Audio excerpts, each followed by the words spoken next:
श्रीमा Shri Arvind online Shri Arvind पाठचक्र रे योगदान करिथिबा भाई अपा मानक नमस्कार। आज आलोच्य विषय प्रार्थना काहेकि ओ किपरि। प्रार्थना काहेकि ओ किपरि प्रसंग रे आलोचना करबा निमंते भुवनेश्वर ग्यारेज छकर सत्यश्री अपा सत्यश्री रथन को मु अनुरोध करुछि। सत्यश्री अपा तांकर वक्तव्य प्रदान करंतु। माँ साक्षात परमेश्वरी अदिति भगवती आद्याशक्ति दिव्य जननी श्री माँ ओ परमेश्वर सचिदानंद अतिमानस पुरुषोत्तम प्रज्ञा पुरुष ज्ञानमूर्ति नित्य निराकार श्री अरविंद को सहस्र प्रणाम। ऑनलाइन पाठचक्र जोग देइथिबा सबु अपा भाई को प्रणाम। आगरू पाठचक्र जोग देवाकू हेले फिजिकली जोग देवाकू पड़ुथिला। केबे केबे आम पाई आर्थिक मानसिक शारीरिक प्रॉब्लम आसुथिला। निर्दिष्ट समय मध्य बाहर करियाकू पड़ुथिला। केते अपा भाई माँ श्री अरविंद कथा सुनियाकू व्याकुल हेउथिले मध्य सुजोग पाउ नथिले। बोध हुए सेही परी केते जन संतान को प्रार्थना माँ शुणिले ए ऑनलाइन पाठचक्र व्यवस्था करदेले। रेकर्डिंग पठा जाई पारुथिबारु जीए जेतबेले जहार सुविधा अनुसार मध्य शुणी पारिबे। आम मानक पाई ए सुजोग जोगाई देइथिबारु परम करुणामयी माँ को आउ थरे प्रणाम। कमल भाई माँ कर एई कार्य रे जंत्र ही पारिथिबारु तांकु मध्य कृतज्ञता जनाउची। आजिर टॉपिक प्रार्थना काहेकि ओ किपरि। गोटे सत्य घटना Jammu Kashmir Kupwara sector Indian army रो जड़े मेजर और 15 जन सैनिकों को हिमालयर सुदीर्घ बरफांचल अस्थायी कैंप 3 मास पई जीवाकू ऑर्डर हैला। से माने जीवा बाटरे प्रबल ठंडा भितरे समस्तंकर गोटे कथा काश चा कपे मिल जाता कि। मेजर कहले एते राति रे चा कपे मिलवा तो संभव नुहे। किछि समय चलिया परे से माने एक छोट घर देखिले। मेजर कहले आस ए बारंडा टिके विश्राम नहीं जिबा।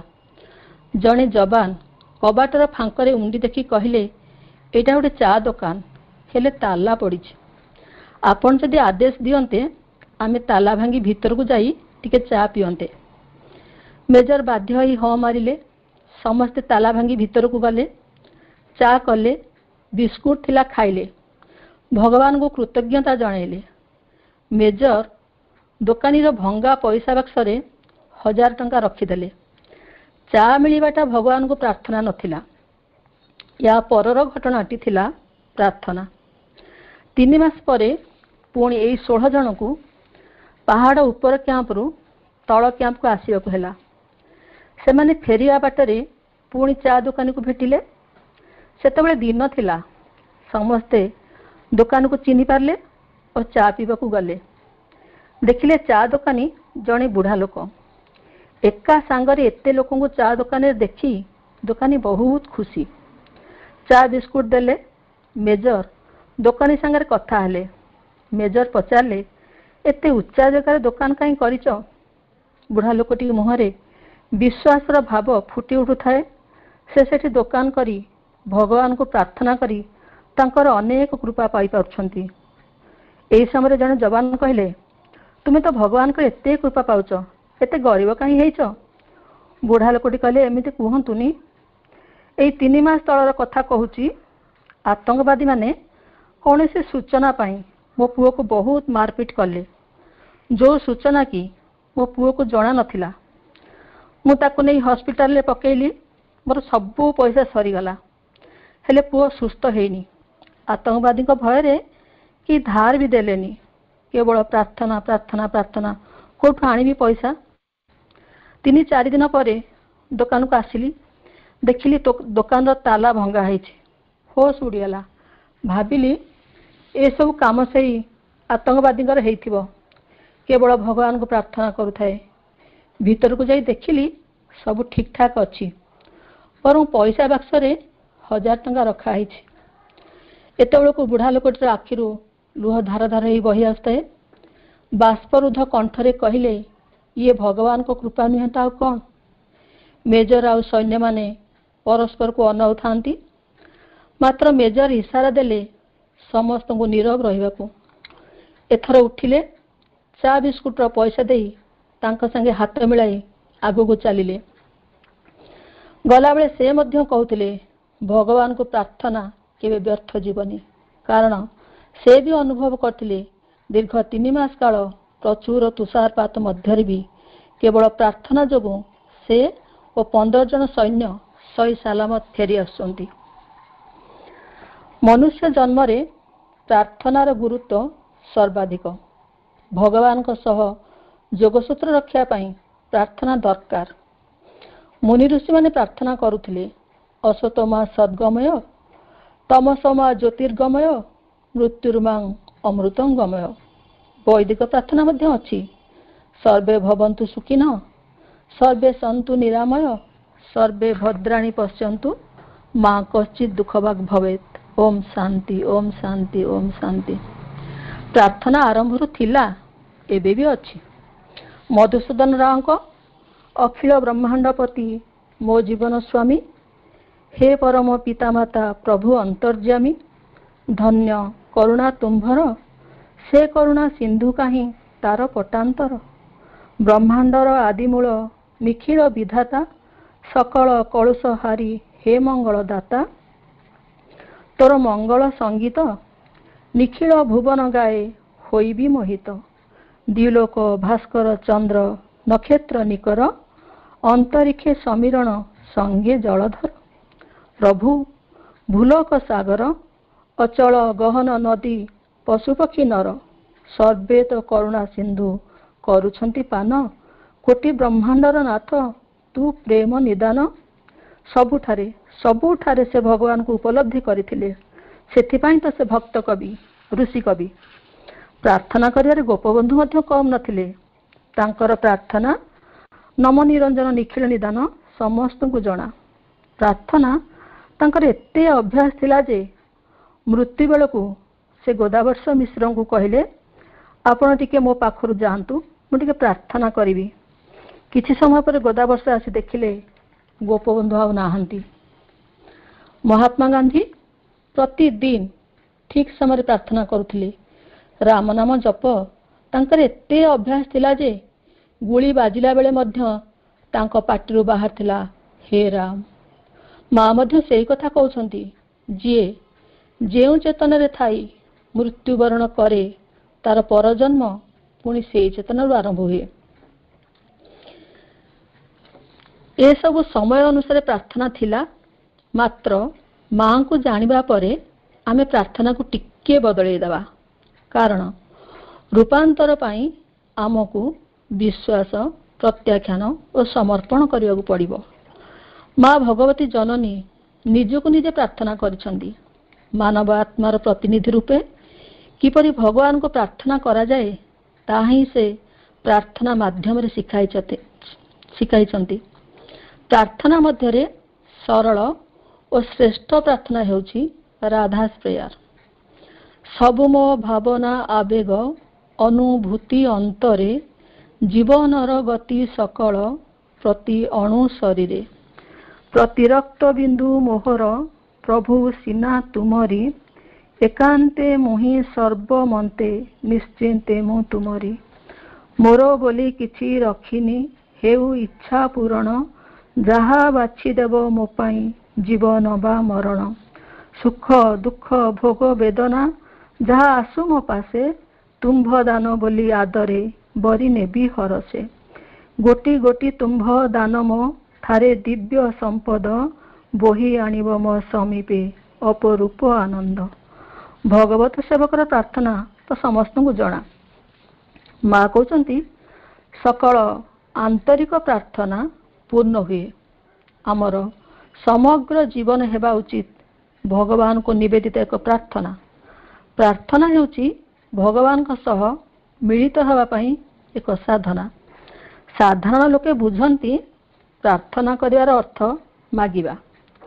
ଧନ, ଜନ, ଆୟୁ, ଆରୋଗ୍ୟ, ସୁଖ, ସୁବିଧା, ମାନ, ସମ୍ମାନ, ଶାନ୍ତି, ସ୍ୱସ୍ତି ପାଇଁ ପ୍ରାୟତଃ ପ୍ରାର୍ଥନା କରାଯାଏ। ଅବଶ୍ୟ ଯାହା ଆମର ଦରକାର ପ୍ରଭୁ ତାହା ଦେଇଥାନ୍ତି। ମାଗିଲେ ବି ଆଉ କିଛି ଦିଅନ୍ତି, ସେଥିରେ ଆମେ ସନ୍ତୁଷ୍ଟ ରହିବା ଦରକାର। ଜୋର ଜବରଦସ୍ତ ମାଗିଲେ ଆମର ଲାଭ ବଦଳରେ କ୍ଷତି ହେବ। ମୋର ଜଣେ ସାଙ୍ଗ ଅଛି, ତାର 2ଟି ଝିଅ ହେଲା ପରେ ତାକୁ ପୁଅ ନିଶା ଲାଗିଲା। ସେ ପ୍ରତିଦିନ ମହାଦେବଙ୍କ ମନ୍ଦିରକୁ ସ୍ୱାମୀ ସ୍ତ୍ରୀ 2 ଜଣ ସକାଳୁ ଗାଧେଇ ଗଲେ, କ'ଣ ପୂଜା ପ୍ରାର୍ଥନା କଲେ। କିଛି ଦିନ ପରେ ତାର ଗୋଟିଏ ପୁଅ ମଧ୍ୟ ହେଲା। ସେ ଯେଉଁ ଉପାୟରେ ପୁଅ ପାଇଥିଲା ସେ କଥା ମଧ୍ୟ ଅନେକ ସାଙ୍ଗମାନଙ୍କୁ କହିଲା ପୁଅ ପାଇବା ପାଇଁ। ମାତ୍ର 5 ବର୍ଷ ବୟସର ପୁଅ ହେଇଥାଏ, ଅଗଣାରେ ଥିବା ପାଣି ଟାଙ୍କିରେ ପଡ଼ି ପୁଅ ମୃତ୍ୟୁବରଣ କଲା। ନ ମିଳିବା ଠାରୁ ମିଳିବାର ଦୁଃଖ ଅଧିକ ହେଇଗଲା। ଦେବୀ ପୂଜାରେ ମଧ୍ୟ ଅଛି, ଶିରୋମେ ଚଣ୍ଡିକା ପାତୁ, କଣ୍ଠ ପାତୁ ମାହେଶ୍ୱରୀ, ହୃଦୟଂ ପାତୁ ଚାମୁଣ୍ଡା, ସର୍ବତଃ ପାତୁ କାଳିକା, ଆୟୁର୍ଦଦାତୁ ମେ କାଳୀ, ପୁତ୍ରଂ ଦାରା ଧନଂ ସଦା। ଏହାର ଅର୍ଥ ମୋ ଶରୀରର ସମସ୍ତ ଅଙ୍ଗର ସୁରକ୍ଷା କର, ଆୟୁ ଦିଅ, ପୁତ୍ର କଳତାଦ୍ରି ଦିଅ। କିନ୍ତୁ ଆମେ ସବୁ ମା ଶ୍ରୀଅରବିନ୍ଦଙ୍କୁ ଜାଣିଲା ପରେ ଆମର ପ୍ରାର୍ଥନାରେ ଏସବୁ ନ ଚାହିଁ ତୁମ ଇଚ୍ଛା ପୂର୍ଣ୍ଣ ହେଉ ବୋଲି ମାଗିବା। ଏବେ ଆମେ ଜାଣିବା ପ୍ରାର୍ଥନା କାହିଁକି। ପ୍ରାର୍ଥନା ହେଉଛି ଶକ୍ତିଶାଳୀ ଆଧ୍ୟାତ୍ମିକ ଶକ୍ତି। ଏହା ମାଧ୍ୟାକର୍ଷଣ ଶକ୍ତି ପରି ଶକ୍ତିଶାଳୀ। ପ୍ରାର୍ଥନାରୁ କ'ଣ ମିଳେ ଜାଣିବା। ପ୍ରାର୍ଥନା ଦ୍ୱାରା ଅନ୍ତରାତ୍ମା ପବିତ୍ର ହୁଏ, ଅଶାନ୍ତ ମନ ଶାନ୍ତ ହୁଏ, ଆତ୍ମବିଶ୍ୱାସ ବଢ଼େ, ଭକ୍ତିଭାବ ଜାଗ୍ରତ ହୁଏ, ଅସତ୍ କର୍ମ ପ୍ରତି ବିତୃଷ୍ଣା ଜାତ ହୁଏ, ଭଗବାନଙ୍କ ଠାରୁ କରୁଣା ମିଳେ, ପରିବାରର ମଙ୍ଗଳ ହୁଏ, ମନରେ ଶକ୍ତି ସଞ୍ଚାରିତ ହୁଏ, ଶରୀର ଓ ମନ ସୁସ୍ଥ ରହେ, ମନୁଷ୍ୟ ଦୀର୍ଘାୟୁ ହୁଏ, ଚରିତ୍ର ଶୁଦ୍ଧ ହୁଏ, ବିପଦ ଖଣ୍ଡନ ହୁଏ, ମନ ଈଶ୍ୱରାଭିମୁଖୀ ହୁଏ, ଗୃହର ବାତାବରଣ ପବିତ୍ର ହୁଏ। ମା କହୁଛନ୍ତି ବାସ୍ତବିକ ସେହି ବ୍ୟକ୍ତି ହେଉଛି ସୁଖୀ ଯିଏକି ଭଗବାନଙ୍କୁ ଭଲ ପାଏ, କାରଣ ଭଗବାନ ତା ସହ ସବୁବେଳେ ରହିଥାନ୍ତି। Prayer rightly offered brings us closer with the divine and established right relation with him।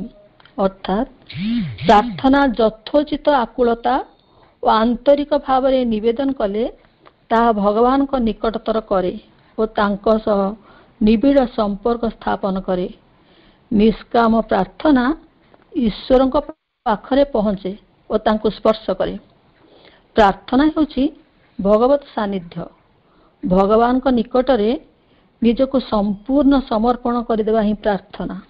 ମନୁଷ୍ୟର ମନ ପ୍ରାଣ ଅନ୍ତର ଦେଇ ଯେଉଁ ଆଧ୍ୟାତ୍ମିକ ଶକ୍ତି ପ୍ରବାହିତ ହୋଇ ଚାଲିଛି ସେହି ଶକ୍ତିକୁ ଆବାହନ କରିବାର ନାଁ ପ୍ରାର୍ଥନା। ପ୍ରାର୍ଥନାର ମୂଲ୍ୟକୁ କଳନା କରାଯାଇ ପାରିବନି। ପ୍ରାର୍ଥନାରେ ଅସମ୍ଭବକୁ ସମ୍ଭବ କରିବାର ସାମର୍ଥ୍ୟ ଅଛି। ପ୍ରାର୍ଥନା ଏକ ଭାବ, ଏକ ଅବସ୍ଥା, ଏକ କ୍ରିୟା ନୁହେଁ। ଏ ଜଗତ ଭାବର ଜଗତ। ଭାବରେ ବନ୍ଧା ସ୍ୱୟଂ ଭଗବାନ। ଏହାର ଉଦାହରଣ ଅନେକ। ଘୋର ବନ ମଧ୍ୟରେ ମୃଗୁଣୀକୁ ଚତୁର୍ଦିଗରୁ ବିପଦ ମାଡ଼ି ଆସିଥିଲା। ତାର ପ୍ରାର୍ଥନା ଶୁଣି ତାକୁ ପ୍ରଭୁ ରକ୍ଷା କରିଥିଲେ। ଗଜର ପ୍ରାର୍ଥନା ଶୁଣି ନକ୍ର ନାଶ କରି ରକ୍ଷା କଲେ। ପ୍ରହ୍ଲାଦର ପ୍ରାର୍ଥନା ଶୁଣି ତା ମୁଣ୍ଡରେ ଢଳା ହୋଇଥିବା ଗରମ ତେଲକୁ ଥଣ୍ଡା କରିଦେଲେ। ବିଭୀଷଣର ପ୍ରାର୍ଥନାରେ ରାବଣର କବଳରୁ ରକ୍ଷା କଲେ। ନିଜର ଶରଣ ଦେଲେ, ଲଙ୍କାର ରାଜା କରିଦେଲେ। ଗୁଧ୍ରରାଜ ପ୍ରାର୍ଥନା କରିଥିଲା, ରାମ ଅବତାରରେ ପୁତ୍ର ପରି ମୃତ୍ୟୁବେଳକୁ କୋଳରେ ଧାରଣ କଲେ ଓ ଅନ୍त्यେଷ୍ଟି କ୍ରିୟା ମଧ୍ୟ ସମ୍ପନ୍ନ କଲେ। ଉତ୍ତରା ଗର୍ଭରେ ଥାଇ ମଧ୍ୟ ପରୀକ୍ଷିତ ପ୍ରାର୍ଥନା ଦ୍ୱାରା ଅଶ୍ୱତ୍ଥାମାର ବ୍ରହ୍ମାସ୍ତ୍ରରୁ ରକ୍ଷା ପାଇଲା। ଦ୍ରୌପଦୀର ପ୍ରାର୍ଥନାରେ କୋଟି ବସ୍ତ୍ର ମିଳିଲା। ମୀରାବାଈଙ୍କ ପ୍ରାର୍ଥନା ଶୁଣି ଗଳାରେ ପଡ଼ିଥିବା ନାଗସାପ ଫୁଲମାଳ ହେଇଗଲା। ମା ସାବିତ୍ରୀଙ୍କ ପ୍ରାର୍ଥନାରେ ସତ୍ୟବାନ ପୁନର୍ଜୀବନ ପାଇଲେ। ସାଲବେଗଙ୍କ ପ୍ରାର୍ଥନାରେ ଜଗନ୍ନାଥଙ୍କ ରଥ ନ ଗଡ଼ି ରହିଗଲା। ବଳଦେବଙ୍କ ପ୍ରାର୍ଥନା ଶୁଣି ଜଗନ୍ନାଥ ବାଲି ରଥରେ ବିରାଜମାନ ହେଇଗଲେ। ରଘୁ ଅରକ୍ଷିତଙ୍କ ପ୍ରାର୍ଥନାରେ ବିଶ୍ୱ ଅମୃତ ହେଇଗଲା। ଗୀତ ଗୋବିନ୍ଦ ଶୁଣିବା ପାଇଁ ଜଗନ୍ନାଥ ବଡ଼ଦେଉଳର ସିଂହାସନ ଛାଡ଼ି ବାଇଗଣ କିଆରିରେ ପହଞ୍ଚିଗଲେ। ଦୀନକୃଷ୍ଣଙ୍କ ପ୍ରାର୍ଥନା ଶୁଣି କୁଷ୍ଠ ରୋଗରୁ ତାଙ୍କୁ ଆରୋଗ୍ୟ କରିଥିଲେ। ଆଉ ମାଙ୍କୁ ପ୍ରାର୍ଥନା କଲାରୁ ମାଙ୍କୁ ସମ୍ପୂର୍ଣ୍ଣ ରୂପେ ନିର୍ଭର କରିଥିବା ଜଣେ ସାଧିକା ପ୍ରତି ମୁହୂର୍ତ୍ତରେ ସେ ମାଙ୍କୁ ନାମ ଜପ କରନ୍ତି।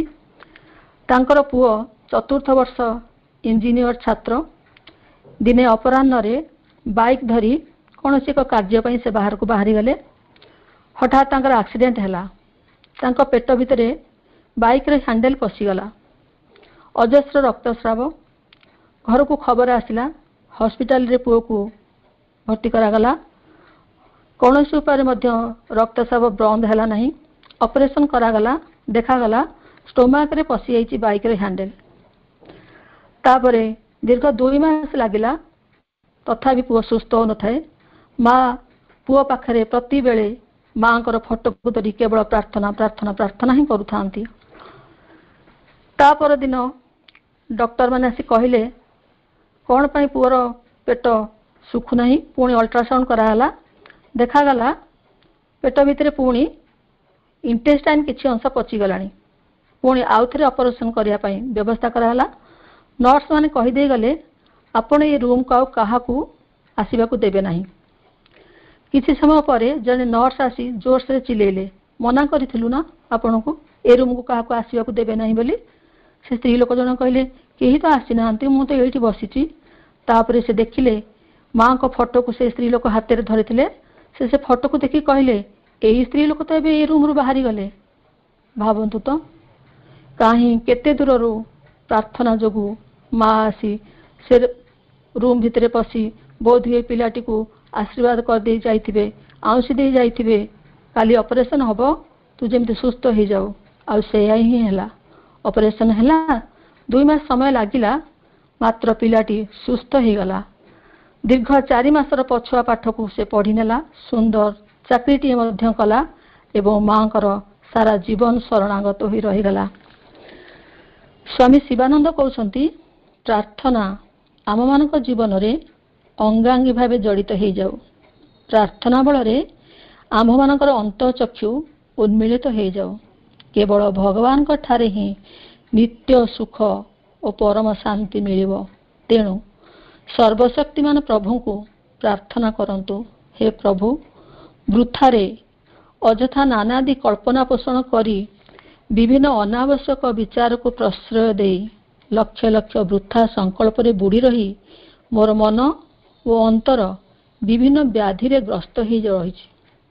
ଏସବୁ ଯଥେଷ୍ଟ ହେଇଗଲା। ହେ ପ୍ରଭୁ, ଆପଣ ମୋତେ ରକ୍ଷା କରନ୍ତୁ। ମୋର ମନକୁ ଆପଣଙ୍କ ପାଦପଦ୍ମ ଆଡ଼କୁ ଟାଣି ନିଅନ୍ତୁ। ମୋତେ ଚିରକାଳ ନିମନ୍ତେ ଆପଣଙ୍କ ବାହୁ ତଳେ ଆଶ୍ରୟ ଦିଅନ୍ତୁ। ଏହା ହିଁ ମୋର ବ୍ୟାକୁଳ ପ୍ରାର୍ଥନା। ମା କହୁଛନ୍ତି ଆମର ସମଗ୍ର ଜୀବନ ହେବା ଉଚିତ ଭଗବାନଙ୍କୁ ନିବେଦିତ ଏକ ପ୍ରାର୍ଥନା। ଭଗବାନଙ୍କ ପାଇଁ କର୍ମ କରିବା ହେଉଛି ଶରୀର ସହ ପ୍ରାର୍ଥନା କରିବା। ଯଦି ତୁମେ କୌଣସି କର୍ମ ନ କରି କେବଳ ଧ୍ୟାନ ଧାରଣାରେ ନିବିଷ୍ଟ ହୋଇ ରୁହ, ତାହେଲେ ତୁମେ ଅଗ୍ରଗତି କରୁଛ କି ନାହିଁ ତାହା ଆଦୌ ଜାଣିପାରିବ ନାହିଁ। କାମକୁ ଠକୁଥିବା ବା ଡରୁଥିବା ଗୋଟିଏ ଲୋକ ଥିଲା। ତ କ'ଣ କହିବା, କୋଢ଼ିଆ। ସେ ଦିନେ କହିଲା ପ୍ରାର୍ଥନା ବେଳରେ ଯଦି ସବୁ ସମ୍ଭବ ମୁଁ ମଧ୍ୟ ପ୍ରାର୍ଥନା ବେଳରେ ବସିକରି ଖାଇବି। ନଈ କୂଳକୁ ଗଲା। ନଈ କୂଳରେ ବସି କହିଲା ମୁଁ ଭଗବାନଙ୍କୁ ପ୍ରାର୍ଥନା କରୁଛି, ମୋତେ ଭଗବାନ ନିଶ୍ଚୟ ଖାଇବାକୁ ଦେବେ। ଏହି ସମୟରେ ଦେଖିଲା ନଈର ସ୍ରୋତରେ ଗୋଟିଏ ପତ୍ରରେ ସୁନ୍ଦର ଭାବରେ କାକରା ପିଠା ସଜା ହୋଇ ଭାସି ଆସୁଛି। ଏଗୁଡ଼ି କହିଲା ଦେଖିଲ ମୋତେ କେମିତି ଭଗବାନଙ୍କୁ ପ୍ରାର୍ଥନାରୁ ମିଳିଗଲା ଖାଇବା ଜିନିଷ। ସାଙ୍ଗେ ସାଙ୍ଗେ ପାଣିରୁ ଟେକି ଆଣିଲା, କିଛି ଖାଇଲା ଏବଂ କିଛି ଘରକୁ ମଧ୍ୟ ଆଣିକି ଆସିଲା। ମାଗଣାରେ ଖାଇବା ମିଳିଯାଉଥିବାରୁ ପ୍ରତିଦିନ ଗଲା, ନଈକୂଳରେ ବସିଲା ଏବଂ କାକରା ପିଠା ପାଣିରୁ ଆଣି ଖାଇଲା। କ'ଣ ହେଲା, ଦିନେ ତା ମନକୁ କ'ଣ ଭାବିଲା, କହିଲା କୋଉଠୁ ଏ କାକରା ଆସୁଛି?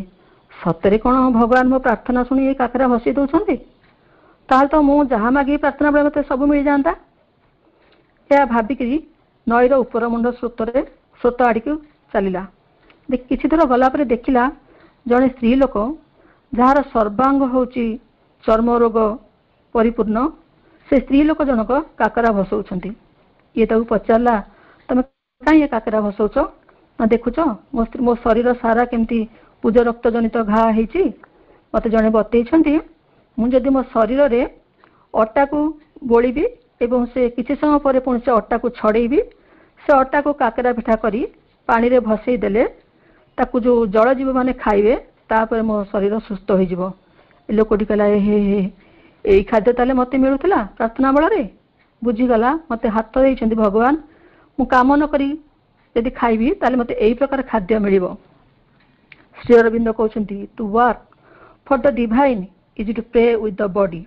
भगवान को पाई मन और हृदय ध्यान प्रार्थना करे मात्र देह तांकर सेवा करे कर्म माध्यम रे। रोग भल करिवार प्रार्थना एक मैजिक भली काम करे। दिल्ली रे बासा थांती बाबर तांकर पुत्र हुमायूं कौनसी दुरारोग्य पीड़ित हेले जेते औषध दिगला जेते वैद्य को डकागला जेते उपचार करागला तथापि से सुस्थ हेले नहीं। दिने राति रे बाबर स्वप्न देखिले तांको कुहा जाउची तू आंटू माड़ी प्रार्थना कर। दीर्घ समय प्रार्थना कला परे तो पुत्र भल हो जिवो। बाबर निजे आंटू माड़ी दीर्घ समय प्रार्थना करते हुमायूं भल हो जाइथिले। मां को प्रार्थना कले जड़े साधिका थिले तांको जंघरे गोटे बथ हैला से मां को प्रार्थना कले मां कष्ट होची मते प्रथम कष्ट होची मते मते भल कर दियो मते केमिति भल कर दियो किंतु बथटी भल होवा परिवर्ते आहुरी बड़ हैला आस्ते आस्ते कैंसर आड़ी गति कला। डाक्तर माने स्थिर कले जे तांको जंघ को काटी दिया जिवो एवं सेठी गोटे काठर गोड़ लगा जिवो। से दिन राति रे व्याकुल प्रार्थना करथिले से स्त्री लोक जनक मां जदि मो गोड़ को काटी देई काठर गोड़ लगा हबो बरं मते मृत्यु दियंतु। मु काठर गोड़ लगेई एमती चालिबाकू पसंद करनी मां मु मते कष्ट हबो आपण पाखु जीवाकू दर्शन करबाकू आपणकू मोर बरं मृत्यु दे दियंतु। से दिन राति रे से स्वप्न देखिथिले मां श्री अरविंद को एवं मां कहउछंती व्यस्त होनी तो गोड़टी निश्चित भाव सुखी जीव एवं ता गोड़ को जोर से टाणी देथिले ट्यूमर रु पूज रक्त बोही जाइथिला एवं सकाळू से देखिले प्रकृत रे पूज रक्त बोही जाउची एवं घाटी आस्ते आस्ते सुखी जाइथिला एवं जेतले सुखी जाइथिला से मां को दर्शन करिया को जाई मां को पाखरे किछि दिन रहिथिले मध्य। दिल्ली स्थित फोर्टिस ग्रुप ऑफ मुख्य सर्जन डॉक्टर आलोक राय कहती जेउ रोगीर भगवान को निकट रे प्रार्थना विश्वास और मनोबल शक्त से बहु कठिन ऑपरेशन भी सफल हो पारे। डॉक्टर दाभेलकर मतरे प्रार्थना मनीष भितर रोग प्रतिरोध शक्ति वृद्धि करे और खूब शीघ्र आरोग्य लाभ करे। दिल्ली अपोलोर डॉक्टर रविंद्र केतुकी प्रार्थना करिया द्वारा मनुष्यर मानसिक चाप पाई क्षरण होता हार्मोन संख्या कमी जाए और मानसिक चाप कम हुए बोली कहिसेंती। मनस्तत्व विशेषज्ञ डॉक्टर राजेंद्र बार्ते कहती प्रार्थना रे एकाग्र चित्त रहिले यह मस्तिष्क रे आल्फा तरंग सृष्टि करे। यही तरंग मानसिक चाप और दुश्चिंता दूर करने सह शांति प्रदान करे।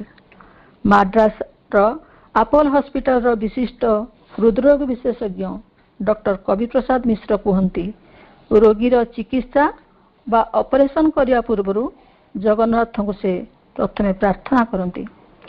आ जने हृदरोग विशेषज्ञ कहले मु जीवन सारा अनेक हार्ट ऑपरेशन करिछि एबे खोजुछि से हार्ट को किए चलाउथिले एवं तांको ही प्रार्थना करूछि।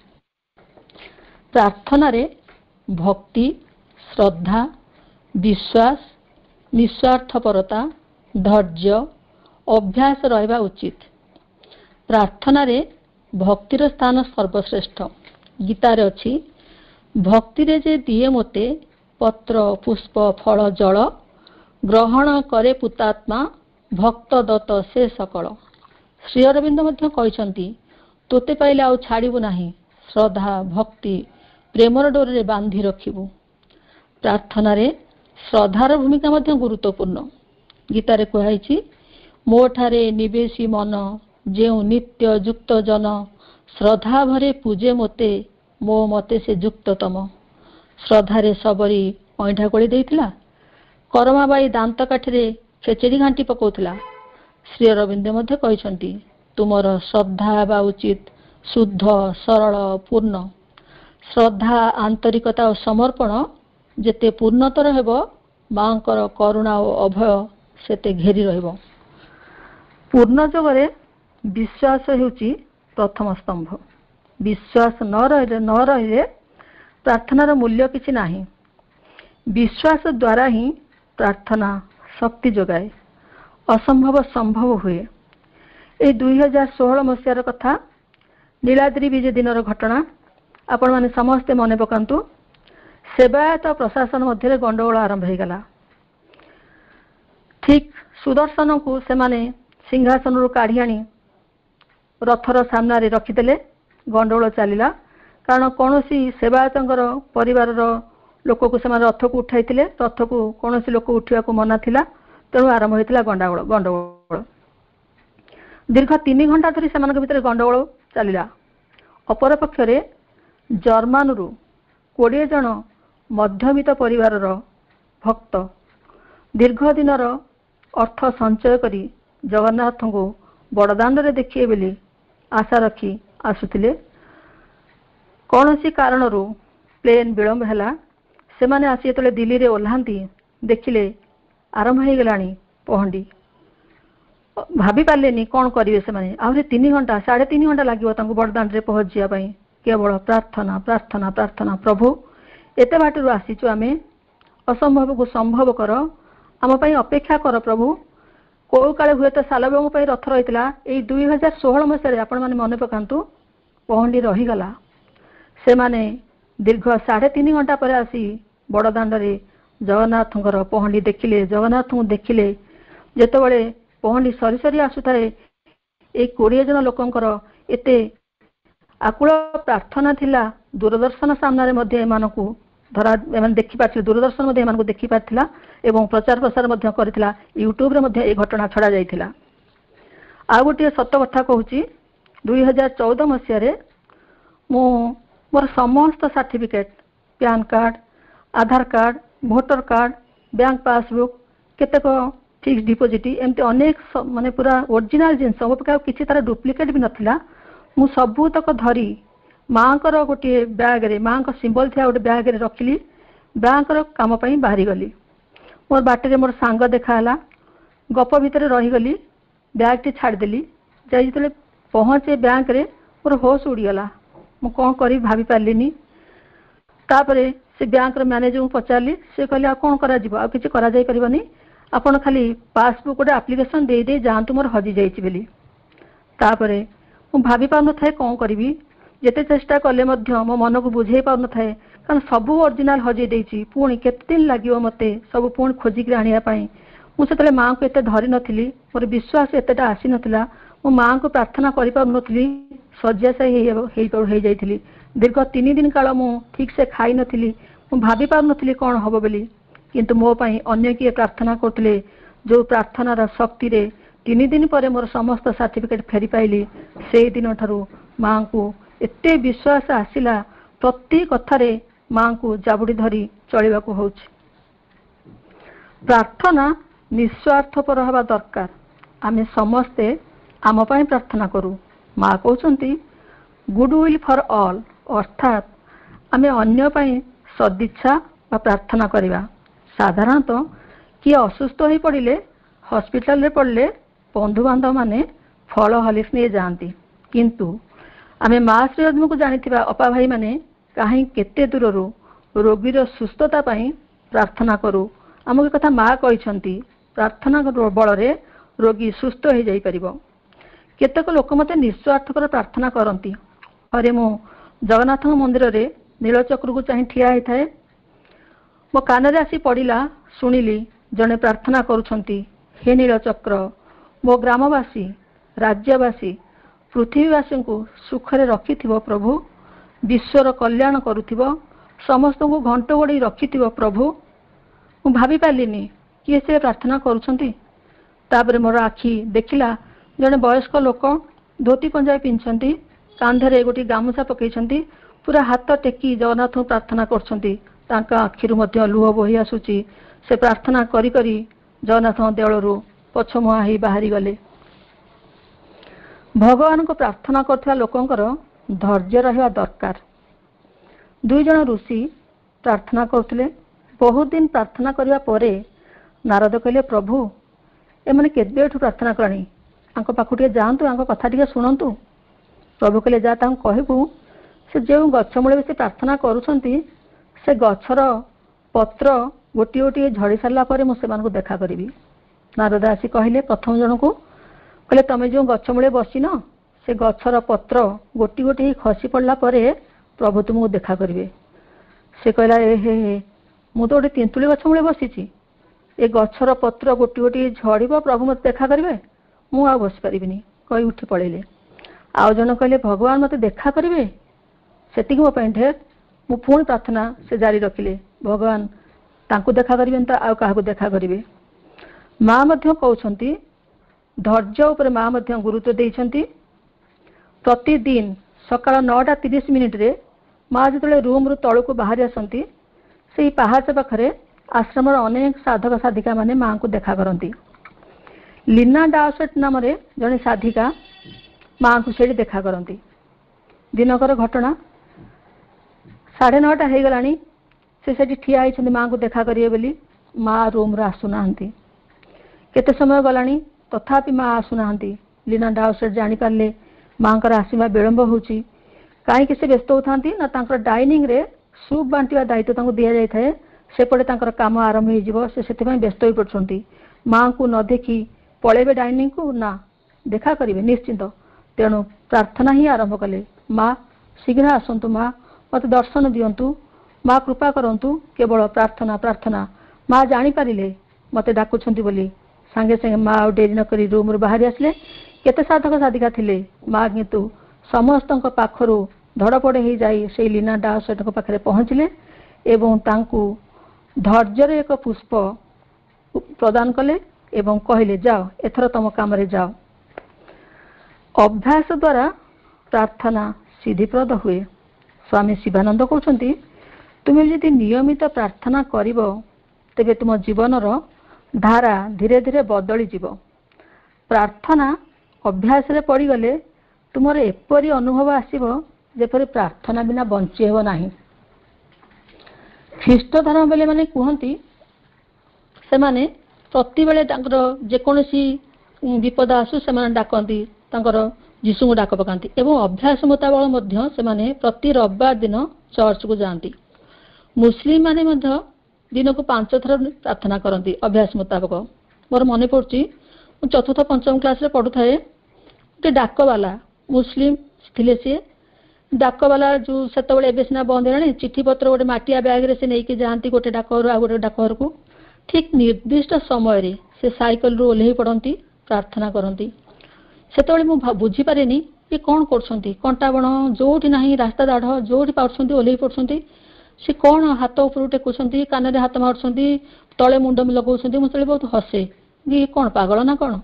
तापर बड़ मान ठार बुझिली सी जने मुसलमान प्रार्थना कर एते अभ्यास जे प्रार्थना रे समय होगला मैंने प्रार्थना मड़ौला से जापारे समय होगला ओल्हे पड़ते साइकल रू।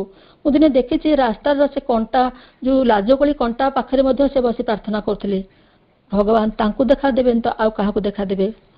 मनुष्यर इंद्रिय सब बाहर को दिया जाइछि, आमे इंद्रिय सुख ही मज्जी रहू, बुझुनी लाभ होउछि कि क्षति होउछि।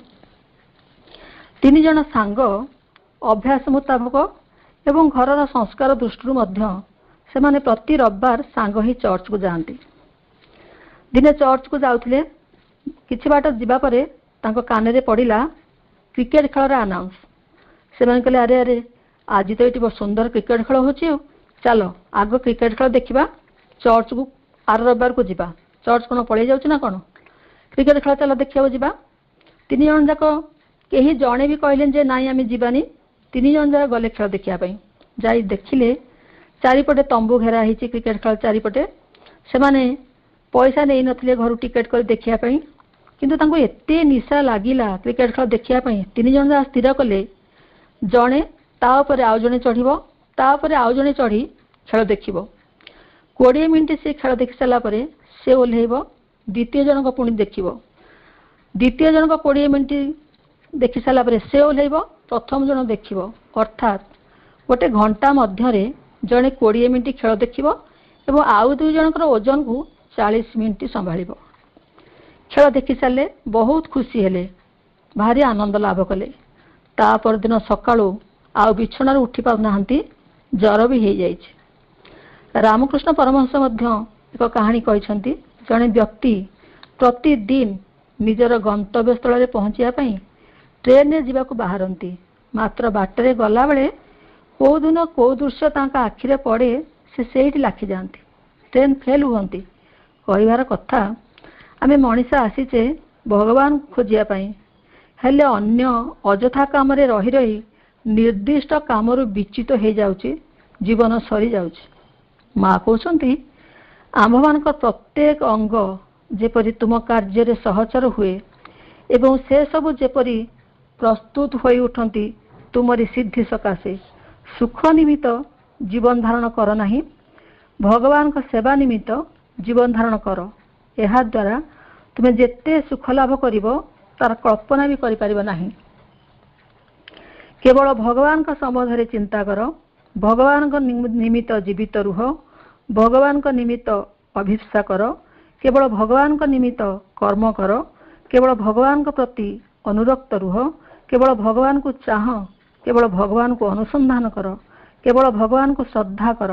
ଭଗବାନ ସର୍ବୋତ୍ତମ ଶାନ୍ତି, ଭଗବାନଙ୍କ ସହିତ ବାସ କର, ତେବେ ତୁମେ ଶାନ୍ତି ମଧ୍ୟରେ ବାସ କରିବ। ଏବେ ଆମେ ମା ଶ୍ରୀଙ୍କୁ ଜାଣିଥିବା ଅପା ଭାଇମାନେ କିପରି ପ୍ରାର୍ଥନା କରିବା। ମା ନିଜେ ପ୍ରାର୍ଥନା କରିଛନ୍ତି, ହେ ଭଗବାନ, ପ୍ରତ୍ୟେକ ଦିନ ସକଳ ମୁହୂର୍ତ୍ତରେ ମୋ ହୃଦୟ ପୂର୍ଣ୍ଣ ନିଷ୍ଠାର ସହ ଘୋଷଣା କରୁ ଯେ ମୋର ଇଚ୍ଛା ନୁହେଁ, ତୁମର ଇଚ୍ଛା ସକଳ ପୂର୍ଣ୍ଣ ହେଉ।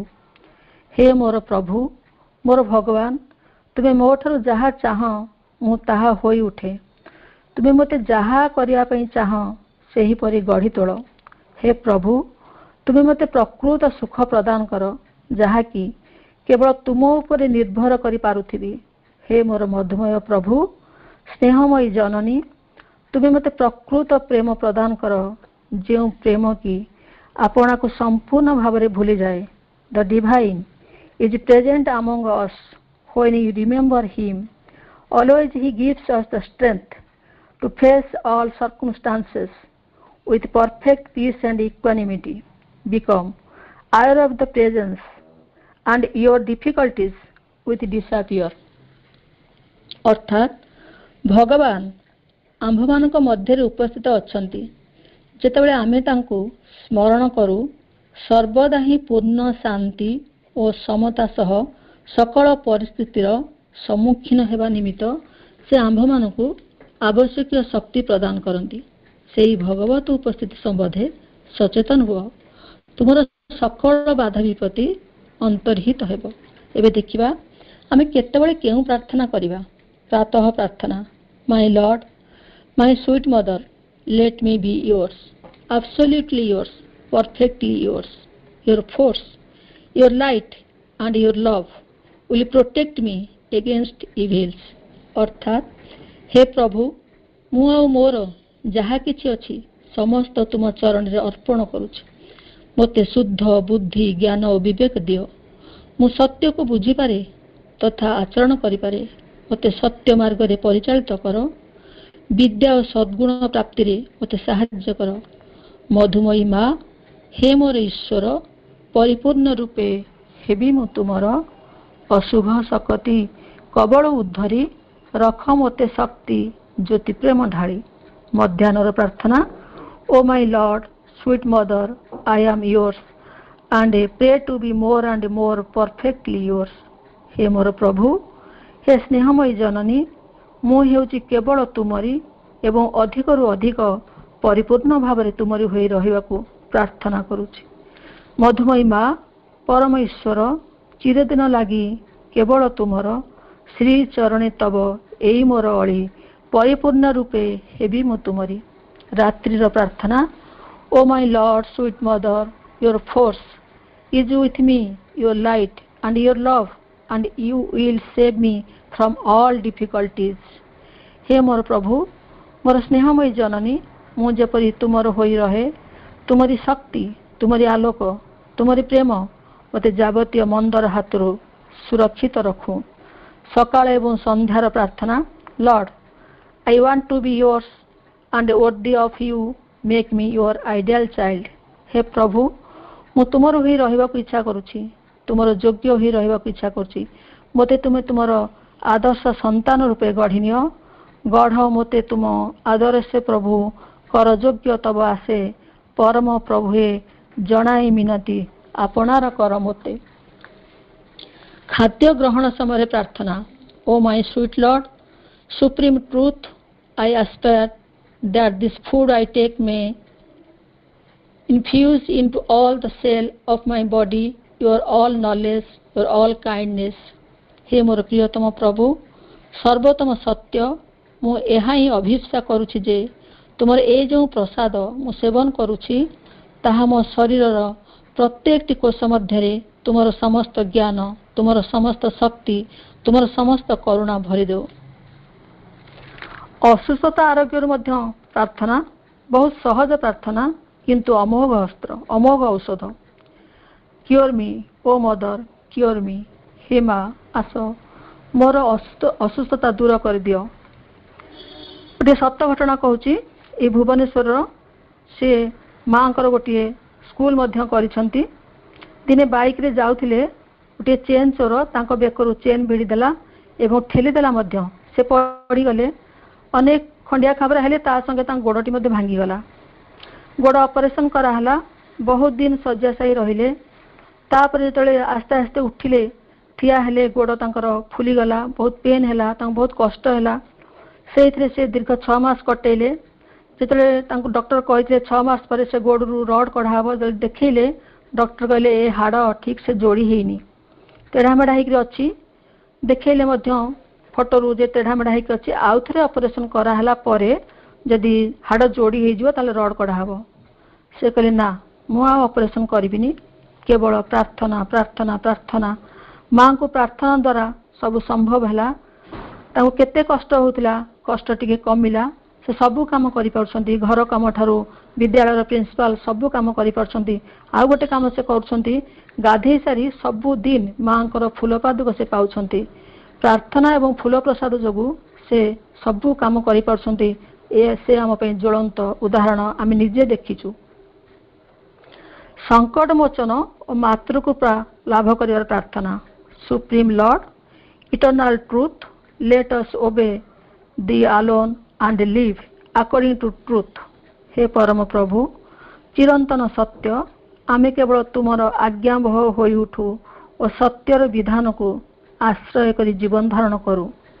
पढ़िया पूर्व प्रार्थना अच्छी। हे माँ, आमर पाठ, आमर सर्वोच्च दिव्य ज्ञान निमित्त आमको एक शुद्ध, पवित्र और श्रृंखलित बुद्धि, एक व्यापक मूलभित्ति प्रदान करू।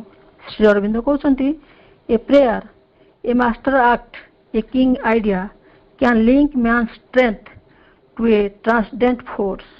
अर्थात एक प्रार्थना, एक श्रेष्ठ कर्म, एक श्रेष्ठ बोध मनीषर शक्ति को एक विश्वातीत शक्ति सह युक्त करिपारे। एबे दिव्य मुहूर्त निकटरू निकटतर। यही समय माँ श्री अरविंद को हृदय धारण करने आउ केतक प्रार्थना अभ्यास करिया पड़िबो।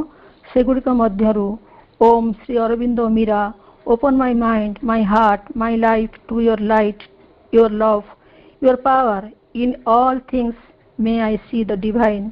मोर मन, मोर हृदय, मोर जीवन को तुमर आलोक, तुमर प्रेम, तुमर शक्ति प्रति खोली धर। प्रत्येक वस्तुरे मु जेपरी भगवान को दर्शन करिपारे।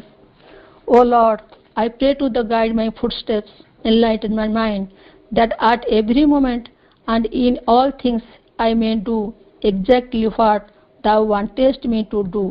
हे परम प्रभु, तुम पाखरे मोर प्रार्थना, तुम्हें मोर पाद गुड़ी को परिचालित कर, मो मानस भूमि को संदीप्त कर, जेपरिक प्रत्येक मुहूर्त एवं जावतीय वस्तुरे मु जहा करे बोली तुम इच्छा करुच ମୁଁ କେବଳ ତାହା ହିଁ କରିବାକୁ ସମର୍ଥ ହୁଏ।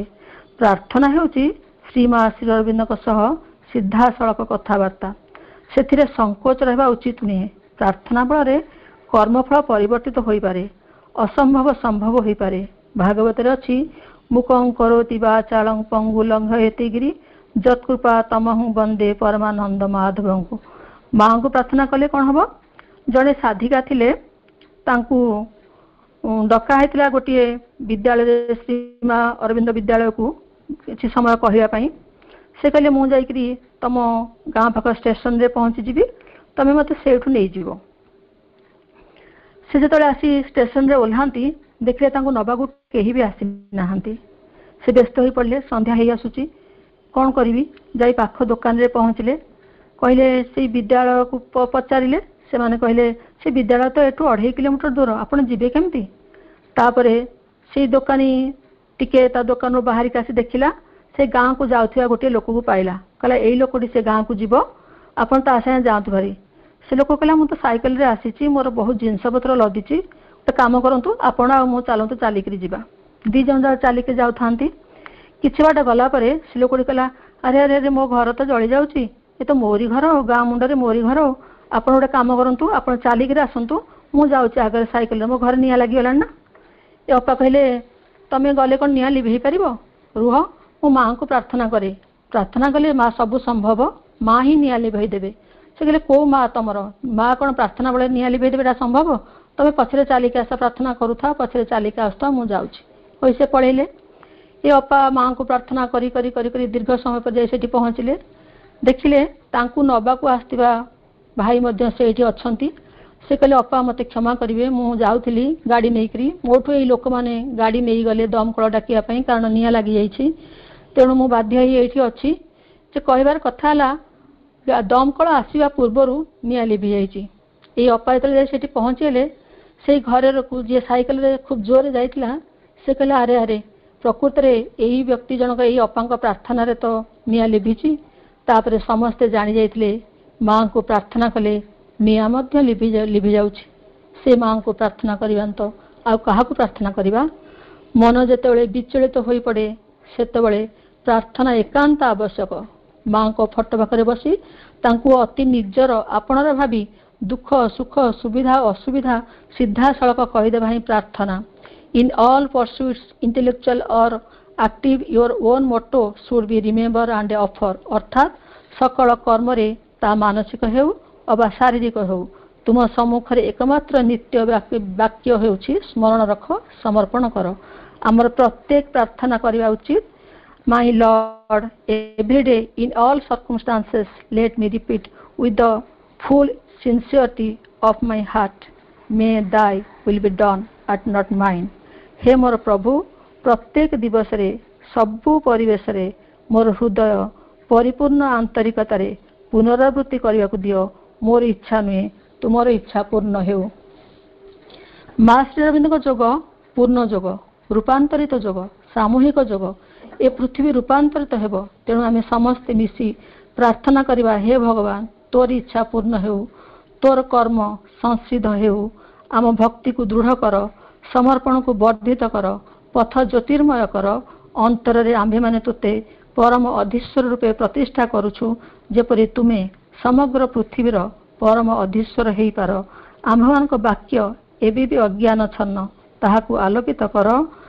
ଆମ ଅଭିପ୍ସା ଏବେ ବି ମଳିନ, ତାହାକୁ ଶୁଦ୍ଧ କର। ଆମ୍ଭମାନଙ୍କର କର୍ମ ଏବେ ବି ଅସମର୍ଥ, ତାହାକୁ ସାମର୍ଥ୍ୟଯୁକ୍ତ କର। ହେ ଭଗବାନ, ଏ ପୃଥିବୀ ଆର୍ତ୍ତ, ଶୋକଗ୍ରସ୍ତ, ବିଶୃଙ୍ଖଳା ଏହାକୁ ବାସଗୃହ କରିଛି। ଅନ୍ଧକାର ଏତେ ଘନୀଭୂତ ଯେ ଏକମାତ୍ର ତୁମେ ହିଁ ତାହାକୁ ଦୂର କରିପାର। ଆସ, ପ୍ରକାଶ ହୁଅ, କର୍ମ ତୋର ସଂସିଦ୍ଧ ହେଉ। ମାଙ୍କୁ ପ୍ରାର୍ଥନା, ମା କୃପା କରନ୍ତୁ, ଶକ୍ତି ଦିଅନ୍ତୁ, ଆମେ ଯେପରି ତାଙ୍କୁ ହିଁ କେବଳ ପ୍ରାର୍ଥନା କରୁ, ତାଙ୍କ ଇଚ୍ଛା ପୂର୍ଣ୍ଣ ହେଉ, ଆମେ କେବଳ ଗୋଟିଏ ଯନ୍ତ୍ର ହେଇପାରୁ। ମାଙ୍କର ଆଉ ଗୋଟିଏ କଥା କହୁଛି। ମାଙ୍କ ପାଖକୁ ଜଣେ ବ୍ୟକ୍ତି ଆସିଥିଲେ, ତାଙ୍କର ପ୍ରଚୁର ଧନ ଥିଲା, ସେଥିପାଇଁ ସେ ଧନ ଗର୍ବରେ ଅନ୍ଧ। ପଣ୍ଡିଚେରୀ ଆସିଲା ପରେ ମାଙ୍କୁ ଦର୍ଶନ କରିବାକୁ ଚେଷ୍ଟା କଲେ, କିନ୍ତୁ କହିଲେ ମାଙ୍କୁ ପ୍ରଣାମ କରିପାରିବିନି, କାରଣ ମୋ ଜୀବନରେ ମୁଁ କେବେ କାହାକୁ ପ୍ରଣାମ କରିନି। ମୁଁ ଫୁଲ ତୋଡ଼ା ନେଇଯିବି, ମାଙ୍କୁ ବଢ଼େଇବେ, ମୁଁ ହ୍ୟାଣ୍ଡସେକ୍ କରିବି। ବାଧ୍ୟ ହୋଇ ତାଙ୍କୁ ଭିତରକୁ ଛଡ଼ାଗଲା।